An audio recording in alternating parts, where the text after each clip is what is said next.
stuck here in a dream. I'm just stuck here in a dream.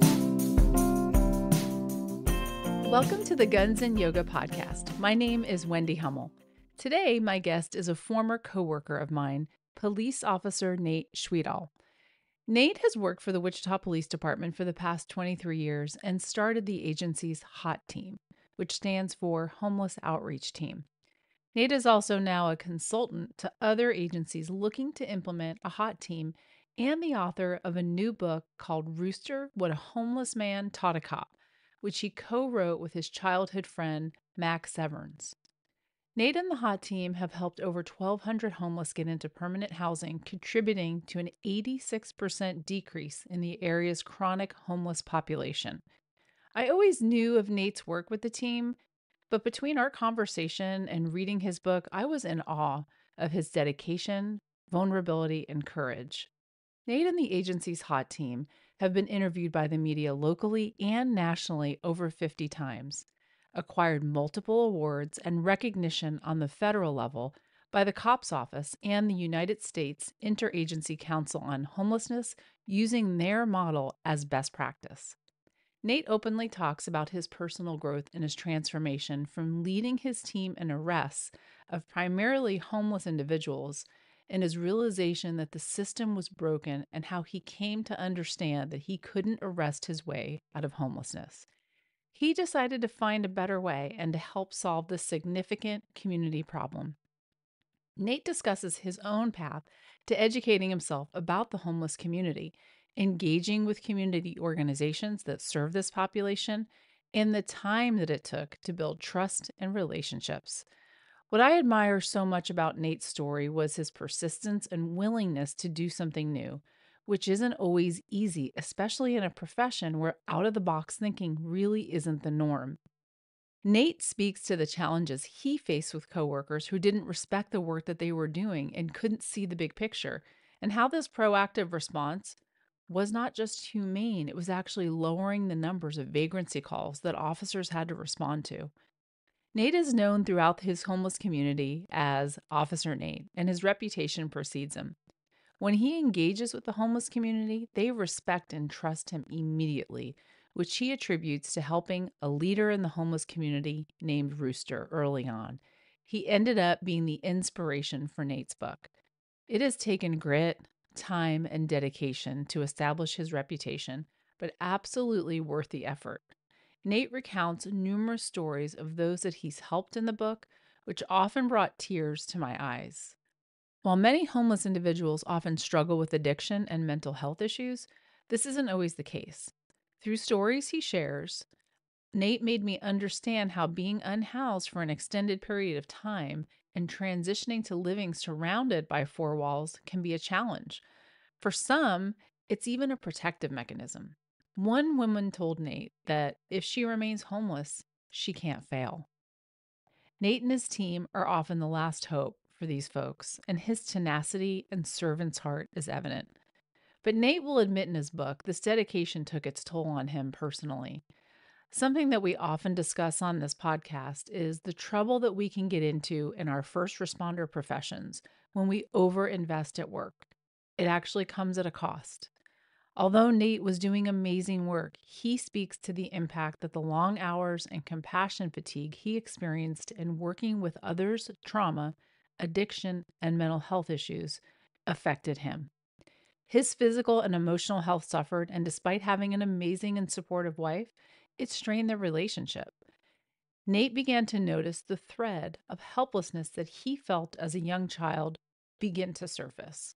He discusses the relationship he had with his late father and how his relationship with Rooster taught him to forgive. I don't want to give it all away, but it's a heartfelt and amazing story. Perhaps one of the stories from the book that hit the closest to home was Nate's relationship with a man named Jose. Jose was a police officer that sustained a brain injury because of a failed suicide attempt. After experiencing significant trauma on the job that went unaddressed, he lost his family and attempted to hang himself.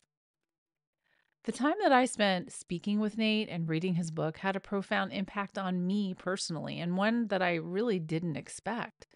The countless touching stories of those that he and his team helped deepened my understanding of this population and how one person truly can make a difference. When Nate talked about the resistance he got from coworkers and his efforts to create something new, the long hours that he put in as he was building the program, it really struck a chord with me.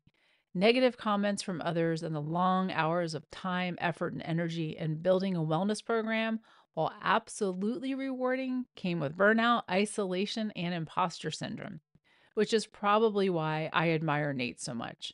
What he did was hard, and I don't know many people that would have stuck it out. I recently developed a course on building a wellness program from the ground up, which I'll share more about in a future episode. But something that I discovered was the law of diffusion of innovation. It's a theory in social science, one of the oldest around, developed by E.M. Rogers in 1962. It explains how over time an idea or product gains momentum and diffuses or spreads through a specific population or system. When applying this to the hot team or a wellness program as a new idea and program at your agency, you won't achieve success or what they call stickiness until 15 to 18% of your agency buys in. If you ignore this and focus on the masses, it's not enough. The theory goes on to categorize innovators, the small percentage of those out of box thinkers like Nate, the early adopters, those that buy in pretty quickly or right away, then the early and late majority, who are the largest group, and then finally, the laggards. While it might seem counterintuitive, if you focus efforts on those first two groups, you will achieve the tipping point or that 15 to 18% necessary for success or buy in. Whether you're tuning in just to listen or you're someone trying to do something new at your agency, understanding this theory can be really helpful. One of the quotes that Nate uses in his book is from Albert Einstein. Anyone who has never made a mistake has never tried anything new. Enjoy the episode. Welcome to the Guns and Yoga podcast, Nate. I'm so happy that you're here. Awesome. Glad to be here. Yeah. So for the listeners, I have known Nate Schweitale for quite a while. He's been a police officer with the Wichita Police Department for 23 years, which is the agency that I retired from. And Nate is doing some really, really important and inspiring work. And that's what we're going to talk about today. He's written a book. But before we get into that, Nate, welcome to the show. And could you tell everyone just a little bit about your background, why you decided to be a police officer? Why did I decide to be a police officer? Well, yeah, like I said, I've been a police officer for 23 years. I think the reason why I wanted to be a police officer was a little bit of the excitement and do something different every single day, and not just sitting in an office, listen to, the copy machine run. And I think at the end of the day, the most important thing was to help out our community. I almost joined the military. I chose not to and go to school, and then want to be good in law enforcement. But it really was about improving the quality of our community and giving back. And I think that was the most important thing for me. Were you the person that knew from a young age that you wanted to be a cop, or was this something that kind of morphed over time? Probably morphed over time, because I had this stupid passion where I wanted to play in the NBA and be a professional basketball player. And then I stopped growing at 6 feet, so that wasn't going to happen. Interesting story, and I know a lot of people know this. When I was in preschool, not even kindergarten, preschool, they had a police officer who came to our school, and it was like a career day, and like wanted to introduce kids about their profession. And he spoke with us and like put our teacher in handcuffs, and I don't know. I just thought it was really cool, and I think that's probably where the passion probably started. But as I got older, I started thinking about things. I got into acting and wanted to pursue that. And then I think I just got a little bit more realistic. I was like, you know what? We go back to my roots and what I dreamed of doing, and it was doing law enforcement and giving back to the community and helping. And I think that's really what I wanted to do. Okay, so hold on a minute. You said acting. I did not know this about you. So let's talk about that for a minute. What was that whole acting piece? So I had a bunch of Best Actor awards in high school, and was in a lot of plays, and I got a scholarship at Wichita State University for acting. So I did a semester of that, but that lasted like 1 year. And then I realized, I was like, you know what, this isn't realistic. I need to do something that's, well, number one, giving back to the community and fulfilling like that. And then also knowing that I have a guaranteed paycheck. So it's just a little bit more realistic to go into law enforcement. So after deciding that you were going to shift gears, what did you do for the rest of your time at your university? Did you study something different, or you said you didn't? Yeah. So like I was double majoring in acting and also criminal justice. And then I dropped acting all together and just went full blown criminal justice. So. Gotcha. So graduated from Wichita State University, which of course everybody in Wichita knows where that is. And I think other people across the nation might know Wichita State now because of the show Ted Lasso, by the way, but I digress. I don't know if you know, do you watch that show, Ted Lasso? No, but I know about it. Yes. Yeah. So Ted Lasso's the coach of the soccer team, even though he's never been a soccer coach. And they referenced that his experience came from being a football coach at Wichita State. So, yeah. But anyhow, so you studied criminal justice, and then is that shortly after that is when you joined the police department? Yes. Yeah. Yeah. I worked a little bit on parole. I was a parole officer for Department of Corrections for a couple of years first, and then got on. So I didn't get on until I was like 25.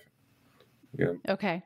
And so the reason why, you've got a lot of interesting things throughout your career, but the primary reason why you're here today is to talk about the work that you've done on the police department that led you to author a book that you've recently released called Rooster. And, what I want to say before we get into that is that, this podcast is, all about first responder wellness typically.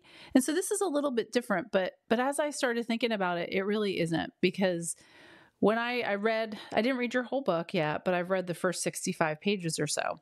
And I haven't told you this yet, but when I started reading the preface over the weekend, I get up early every morning. I have my little morning routine. And so I spent about 30 minutes at first reading it. And the preface, for those obviously that are listening, is written by an individual named Mack that you knew growing up. And when I say that again? He's my co-author as well. Okay. So, and he's your co-author. And so when I read it, I got kind of emotional because when hearing him, I could kind of hear him talking. It's just the way that it was written, even though I was reading it, talk about you and your passion for the work that you do. It just really, really resonated with me because there's so much important work that needs to happen. Obviously my passion is taking care of the people like you that do this important work. So I just wanted to let you know that really stood out to me. And as I started reading the book more and more in your words, it just, I always knew what you were doing, with the work that you were doing with the homeless. But I've never really heard the story of, your background, where you started from, how that all ties in. So I just want to let you know that I'm really, really glad that you're going to be talking to other people about the work that you do, because it really came through in the book right away for me, how truly passionate you are about serving the community. Because you hear a lot of cops say, why do you get in law enforcement? Oh, I want to help the community. But I can say that you mean it. And I just kind of wanted to start there. So maybe you could just kind of go into a little bit about the book, and we'll kind of start there, because I feel like that's a good place to start with all of this. Yeah, I kind of talk about it a little bit in the book. It's interesting. I grew up in West Wichita. I never met a homeless person before. That's not why I joined law enforcement. That it's not that wasn't my calling. It really was.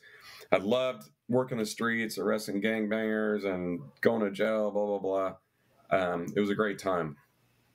I felt like I got thrown into it, just, and I think, maybe God or whoever, whatever you want to believe in or think, just kind of sometimes pushes you towards a certain path. And I found myself working downtown Wichita, like right out of the academy.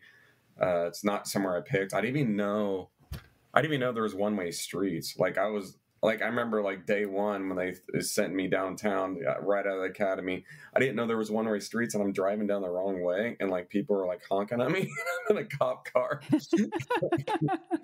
And so when I first met like the first few homeless people, I was kind of like weirded out. I was like, what the heck? I was like, there's homeless people in Wichita. Like that's how like I had no clue about what I was doing or what homelessness was. But 23 years later, it's been a learning curve, and I found myself kind of, thrown into that environment and just learning about homelessness, a lot of the misconceptions that people have, I had, and I think it was a huge learning curve and learning process that I went through. And so what I wanted to do, especially with this book, was to see, show people I'm not proud of who I was before and the lack of knowledge that I had about homelessness, but I was able to transform myself and learn and be a better person and learn about the homeless community. And I think I want to give that back to people. And I want people understand like that law enforcement has a position in doing outreach and being involved in the homeless intervention process. And I think that's important, to understand and to believe that we should be involved. Yeah. And thank you for that. So, and I think it's so, I appreciate your openness and vulnerability in saying, I'm not really proud of what my views were, what I thought, but here's what I learned. And that's what really stood out when I first started reading the book too, is, I didn't know you had those beliefs or thoughts or feelings initially. And so maybe without going too much into detail, because we want people to buy your book, of course, could you maybe give an example of some of those things early on? Because, like you said, you grew up sheltered. I live on the same part of town that you're referencing you grew up. And although we may see homeless people from time to time now, out in the west part of Wichita, that it's nothing like what you're describing, where they primarily congregate and live downtown. So can you give us an example of maybe like a call or something where you had some contact with homeless individuals, and then maybe at what point things started to shift for you? I talk about this in my book. Obviously, I spent, when you read the book and you'll see me as a younger officer when I write some of the chapters, and just, this is nothing that I'm proud of, but I led our department in arrests and tickets, and it was just me arresting homeless people over and over again, taking them to jail. The next day they would be right back out because it's for small vagrancy type crimes.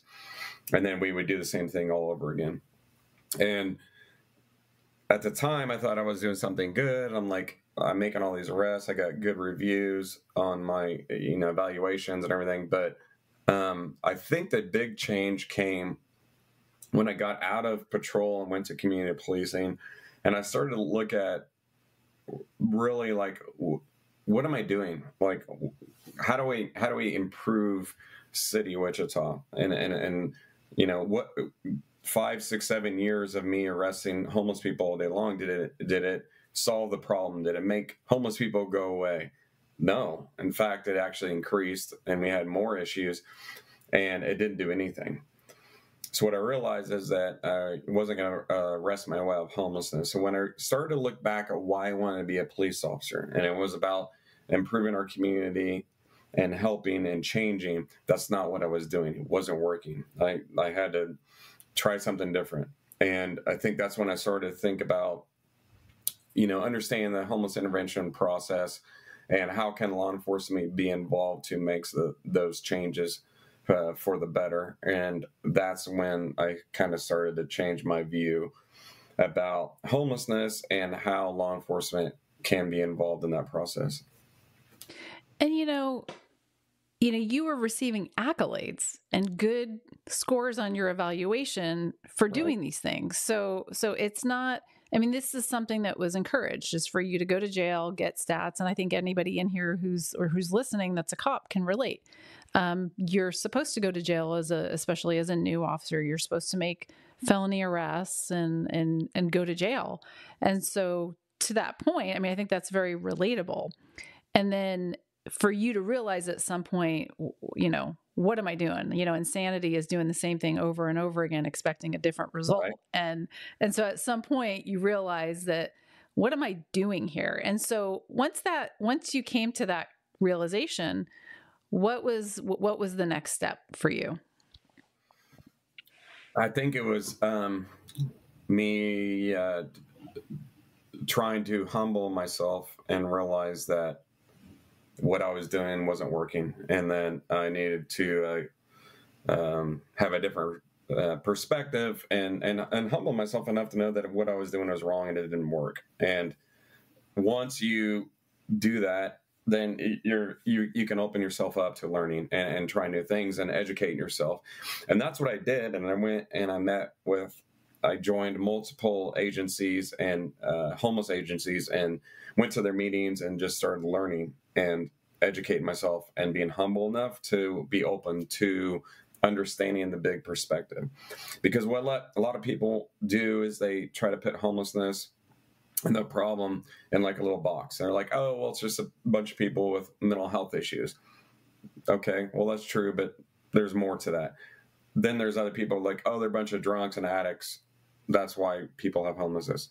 Well, it's true, but there's also a little bit more than that. So it's a holistic point of view and like very diverse. And like you have to open your brain up to understand the dynamics of homelessness. And it's not just this little box you can put everything in. And I had to humble myself and open my brain up to be able to think of it outside that.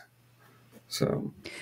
Yeah. And kudos for you for doing that, because like you said, you had to humble yourself and kind of check yourself like, well, wait a minute, maybe what I've been doing isn't the most humane, for lack of a better word, or, a decent thing to do, or the way to deal with this. And you knew that there was a better way. You just maybe didn't know what it was yet, is what I think you're saying.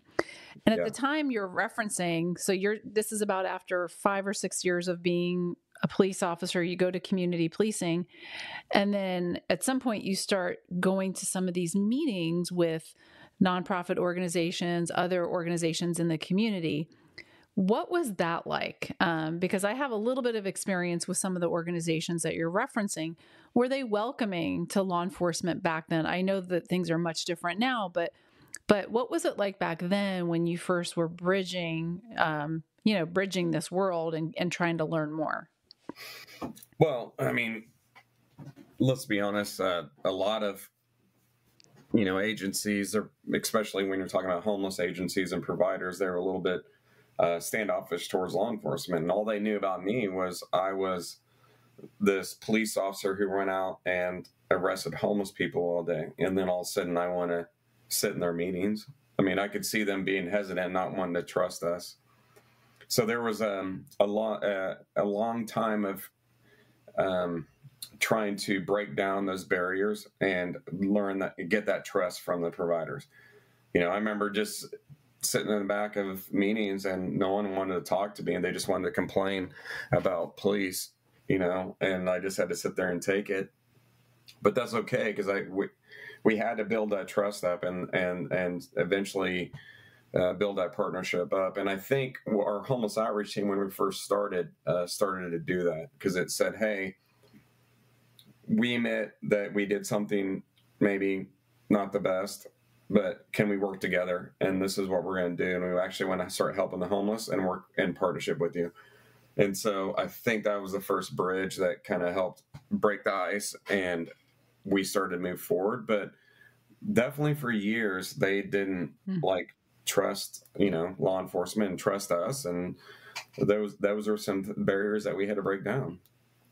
Yeah. I mean, it takes time to build relationships no matter what segment of the population you're really talking to. I mean, you could say the same thing about just even being a new recruit or a rookie on the police department. It takes time for people to trust you, to build relationships, let alone these two completely different worlds. So I can't imagine what that was like. Was there kind of a cheerleader or somebody that you don't have to say who the person is necessarily, but people that were early adopters, you were trying to do that really saw the benefit, or did it take time for everybody to kind of see the benefit? It took a little bit of time, but I will say that based upon the training that I went through, a lot of other agencies had a lot more barriers. I remember a story from, my trainers that taught me out of Colorado. When they wanted to start this homeless outreach team, they walked up to the homeless shelter and they said, "Hey, we want to start this homeless outreach team." And then they walked up with their arms around their chest and they said, "You're not coming in here unless you have a warrant."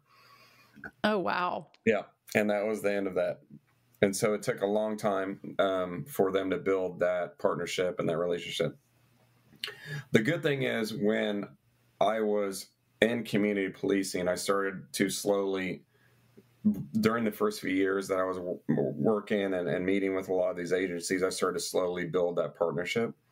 So when we actually went live with HOT, I went and talked to the director at the Union Rescue Mission. He invited me into his office. We sat down. I told him what we were going to do and that we actually wanted to focus on helping homeless and getting them connected to their mission and what they were doing to help the homeless, and having us be, kind of an outreach partnership with them. They had open arms. They were in love with it. They loved the idea and they supported us. So it actually worked out pretty good, building those partnerships up through community policing, that once we went live, it actually worked out really well.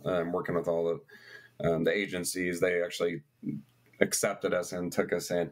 We also went out and went around and got endorsements from all the agencies and also the homeless shelters. I even did a PowerPoint presentation with the homeless to say, "Hey, I know we were writing you guys tickets for jaywalking and everything else. Is like, this is something else we want to do and try to do something different." And they had complaints about what we were doing, and then they said, "Yeah, we're in favor of you guys doing that." And so when we got endorsement from the homeless population, the shelters, and the providers, that's when it really steamed forward, and we all started working together. And I want to make sure that people who are listening kind of understand really what you're saying here, because what you're talking about is you created something brand new that hadn't been done before. So this took a lot of dedication, a lot of sweat, a lot of research, a lot of creativity, innovation. I mean, so not only did you have to build those external relationships and get buy-in, but you had to do the same thing from within. You had to convince the powers that be that you wanted to create something brand new, because it sounds like, even though this started with community policing, you created a HOT team. For those that don't know what that is, homeless outreach team, which required a whole new set of officers strictly dedicated to doing the work with the homeless. Yeah.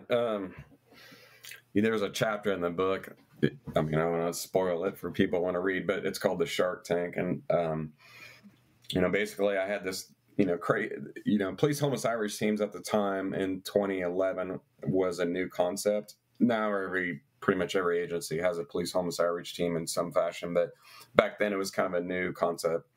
And, I brought it to our command staff. I wrote a policy and procedure and SOP, worked with the law department on our camping ordinance.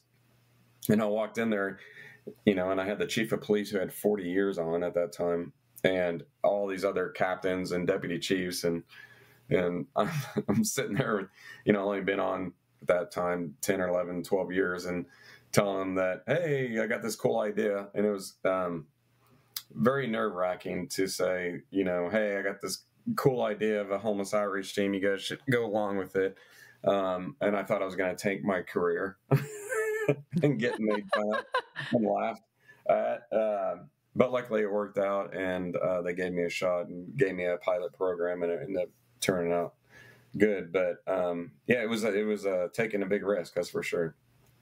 Yeah, it takes a lot of courage to do that. I mean, it's one thing to come in, be a cop, and do your job, and that in and of itself is an admirable, profession. Even though I did it, I really respect and appreciate people who still want to do this work. But it's entirely another thing when you have to stand up in front of your peers and your leaders and kind of pitch something that's never been done before, because that's not something that we often do in careers in law enforcement, right? Yeah. It's tough to put yourself out there, and that's normally not what we do as police officers. So I think it worked out well, but yeah, it was a risk. Yeah, no, absolutely. And so once you got the approval to move forward, what did it look like in those early stages? Chaos. a lot of work. We were a pilot program, so it was still a lot in the developmental stage. We actually didn't even start the ordinance until like 6 months later. So I was still meeting with the law department and writing all that stuff out.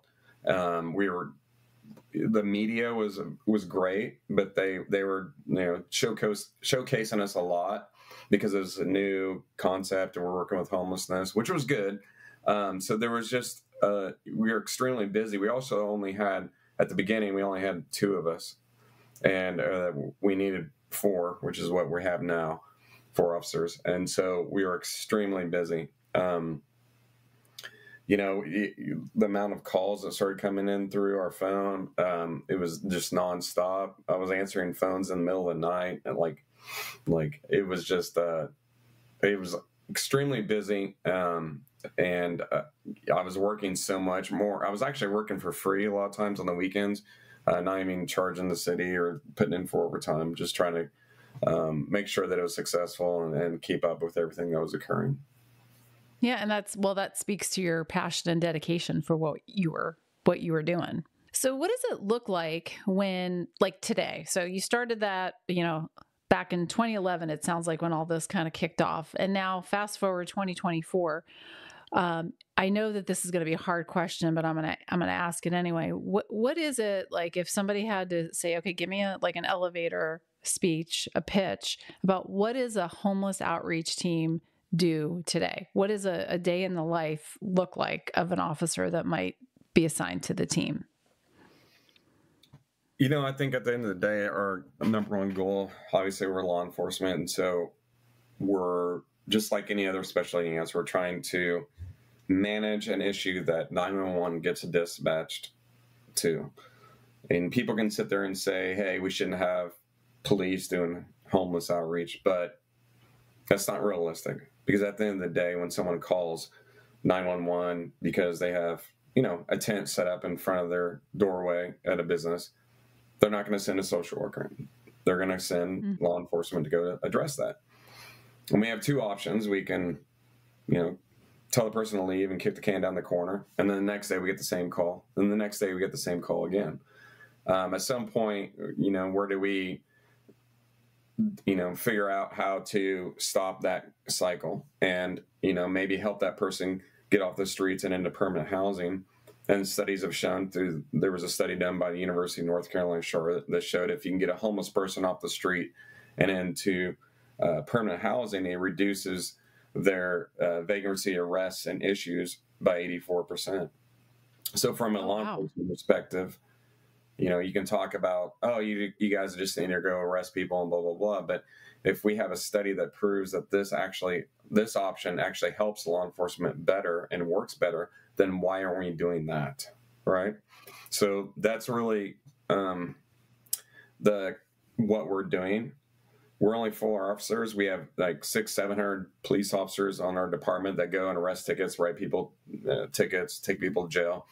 We're 4 officers trying to do something a little bit different to break that cycle and just kind of do a non-traditional type policing, because sometimes the other side of it, a lot of times it works, but sometimes it doesn't, especially when you're talking about homelessness, those vagrancy type crimes. The traditional enforcement typically doesn't work as much, and we see that nationwide. Other cities like San Francisco and Portland, they tell their police officers to not do anything and not arrest any homeless people, and don't address it, don't help them, don't do anything, and they have a homeless crisis in their cities. And I think we need to be involved, and we have to address those issues, but just look at it from a different perspective. And that's really, at the end of the day, what our team does.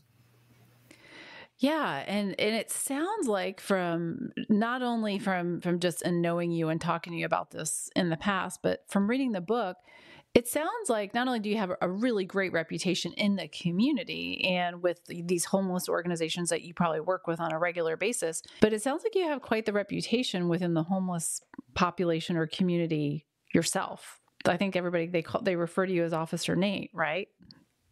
Yeah. Yeah, it was funny. There's and you probably read it, one of the chapters, the first homeless lady I ever helped when we started, we were still a pilot program, is like day one, and I went underneath the bridge and I talk about this, and she ends up asking me what my name was, and I was like, well, I'm Officer Schweitale, blah blah blah, and she's like, what?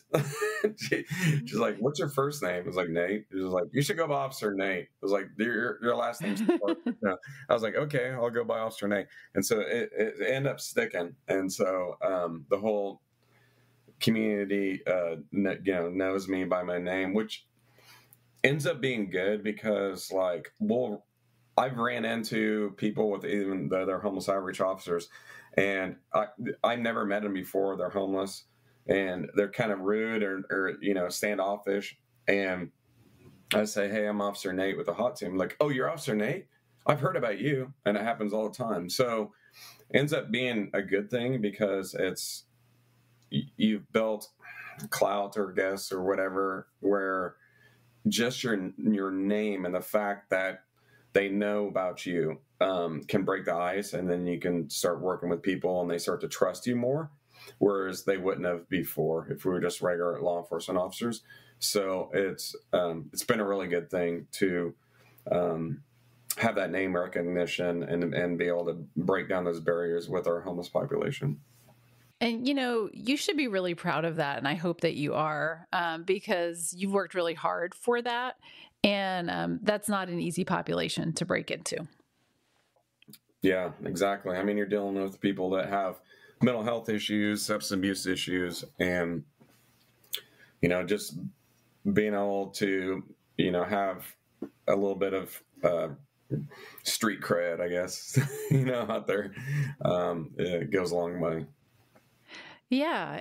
And so I want to kind of transition now into the book a little bit more. I know we've been talking about it quite a bit. You recently released it. And like I referenced in the very beginning, your co-author, which I apologize, I didn't know that initially, wrote the preface. And do you mind speaking to a little bit, without giving us too much, about your relationship with your co-author and how you got reunited with him? Yeah, it's actually a crazy story. And I mean, when you read the book, you'll hear it a little bit more in depth about it. But it was interesting. He was actually one of my best friends in high school and middle school.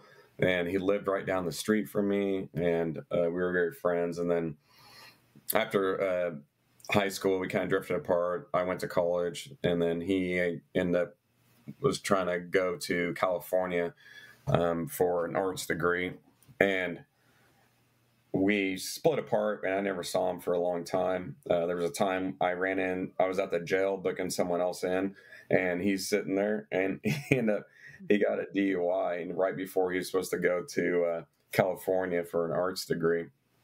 And so that's kind of how we saw each other again, and we kind of chit-chatted a little bit, and then I never heard from him again.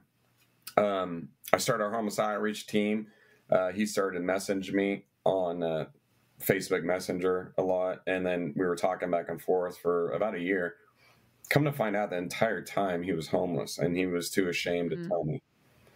And he finally came out and said he was homeless, and he wanted help, and he wanted to meet up. And so we ended up meeting up, and I started helping him with some programs, and he ended up getting out of his homeless situation. He was alcoholic, and he got the treatment that he needed, and he was doing great and phenomenal. And he's actually on Amazon writing a lot of short stories and everything, and for magazines and everything. So he's actually a really phenomenal writer, which is why he helped me with the book. So it was just an interesting dynamic of how we ended up meeting up, and then now he's helping me, with the book.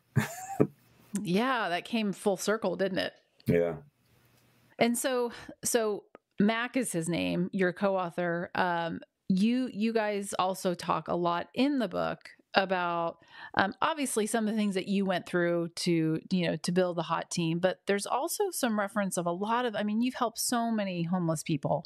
But one in particular that I just want to ask you about, because it is the title of your book. And so I don't know if this is going to spoil anything, but the name of the book is Rooster. And it's because it's the name of an individual that was homeless that you talk about in the book. So do you mind speaking to why you decided to have that as the title of your book, and maybe speak a little bit to who Rooster is, if you can? Rooster was one of the first homeless that I helped.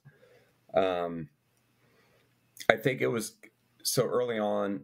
We're police officers, and we're trying to do this homeless outreach thing. And, a lot of the homeless probably didn't respect us or what we were trying to do. And so I knew that if I was going to help anybody, if I helped the king, the leader of the homeless, that would probably, send a domino effect. And a lot of the homeless people that would want to work with us and trust us. And that was Rooster.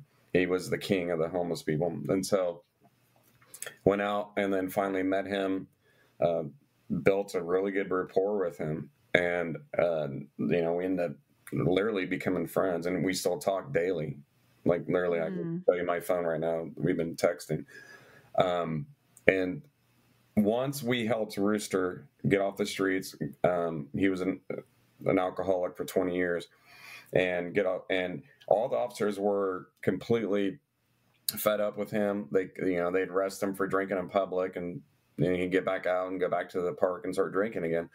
And so once we helped him and stop that, number one, the officers believed in what we were doing and it was working.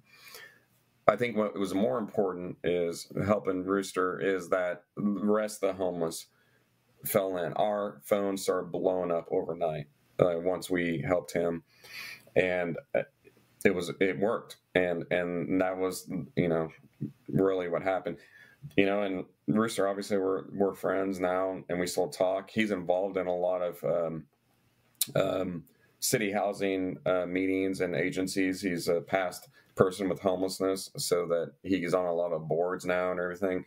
So he's just been a blessing for us and working with us, and that's at the end of the day. He taught me about forgiveness, and I don't want to go into the end of the book. I want the readers to understand that, but he taught me a lot about forgiveness, and throughout the book, it starts to talk about that and what happens towards the end of the book.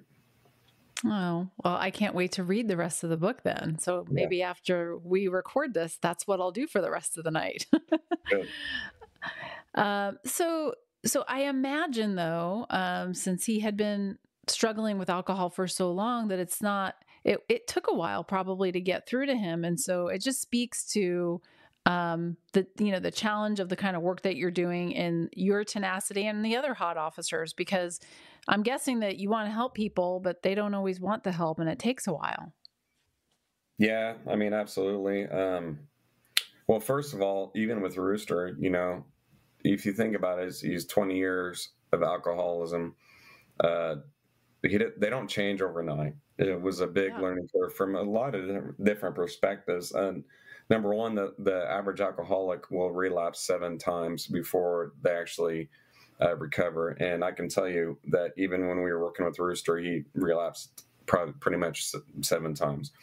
The other thing you have to take into account is when someone's been homeless for 20 years, they become institutionalized, meaning that being in a home with walls around them is not familiar. They almost need the sounds of the streets and to help them sleep.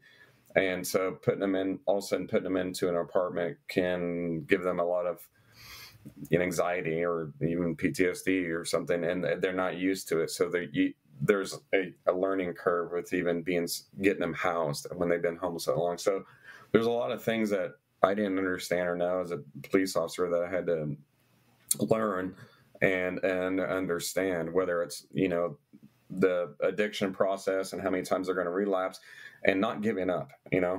It's easy for cops to go like, oh well, he decided to drink again, forget it, let's give up. And you can't do that. You got to allow them to get back on that horse and keep trying and don't give up hope.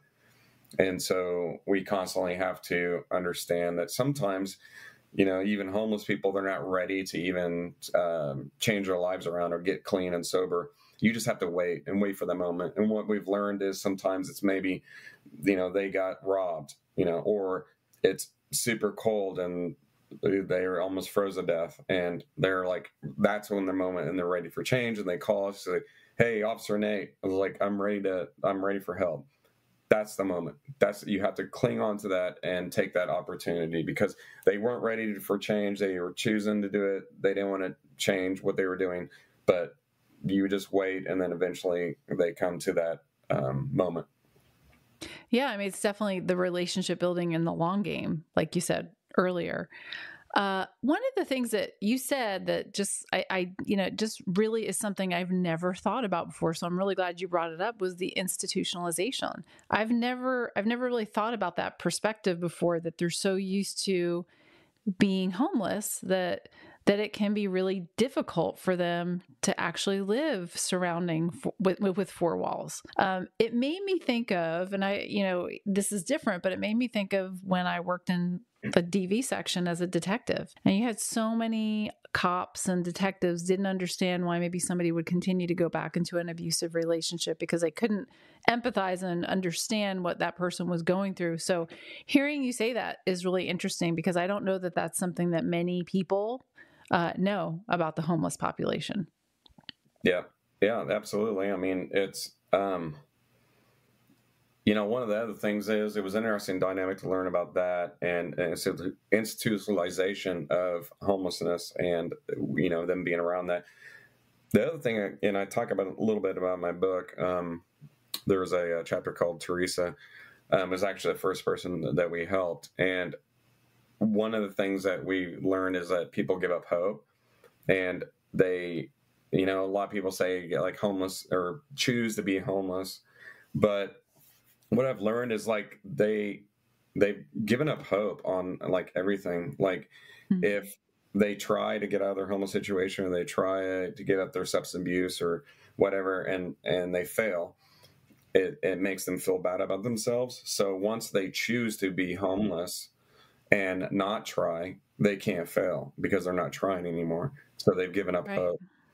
And so that was an interesting thing that I had to learn too, is sometimes they've just given up hope, and that's why they continue down the same path. And sometimes, we have to be their cheerleader to give them hope again, or pull them through and say, hey, you can do this. I know you gave up hope, but let me help you through this. And then eventually they get hope again. And that's, I mean, that is huge, because it sounds like, they get into this mindset where it's almost like they're protecting themselves, because they don't, like you said, I mean, they're afraid of failure. This is what's safe and comfortable for them because it's what they know. So they're not willing to go out and do something different or to, that it's outside of their comfort zone.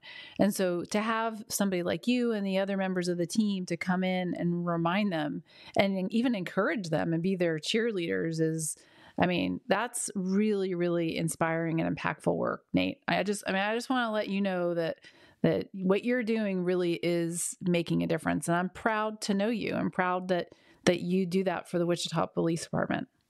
Yeah, thank you. And it was interesting. And there's another chapter that kind of talks a little bit more on this, and I'll let the readers read it. But one thing I didn't realize is that law enforcement has a really, really, really strong impact psychologically on people. And that can be negative. It can also be positive. Negative, meaning when the things that we say towards people and citizens, it actually goes a long ways.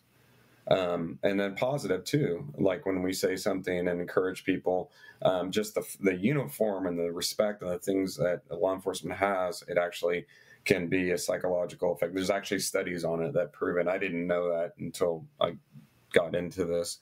And so we have to be, as law enforcement, careful on the words that we say, but also use it as a tool to encourage and help people and, move in the right direction as well.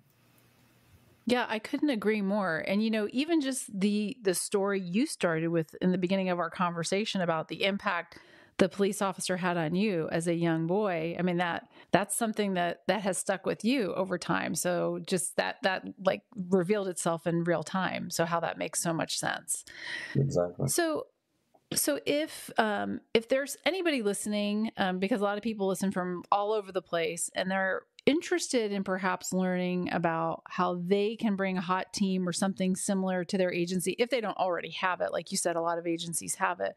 What would be something that they could do? Can they contact you? Is there, you mentioned, you kind of referenced that you learned this model from someone else.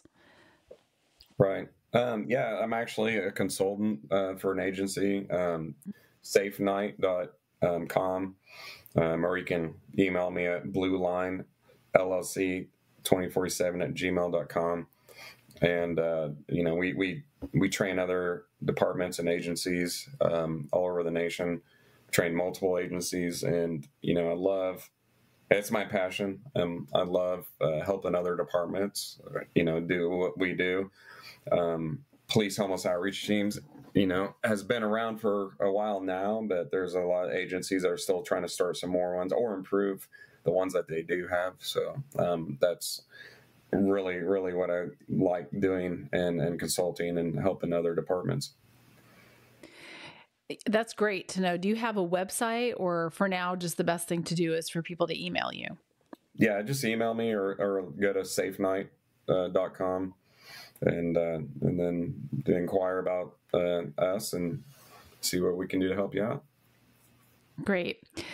So as we wrap this up, I just want to make sure that there's something I didn't forget to ask you, or there's something that you didn't want people to know about the homeless population, about your book, or about anything that we've talked about so far. Say that again? No, I was just asking if there's anything else that you wanted the listeners to know about the homeless population, about your book, or about creating a hot team, anything that I didn't necessarily ask you or we didn't speak to that you want to make sure the listeners hear.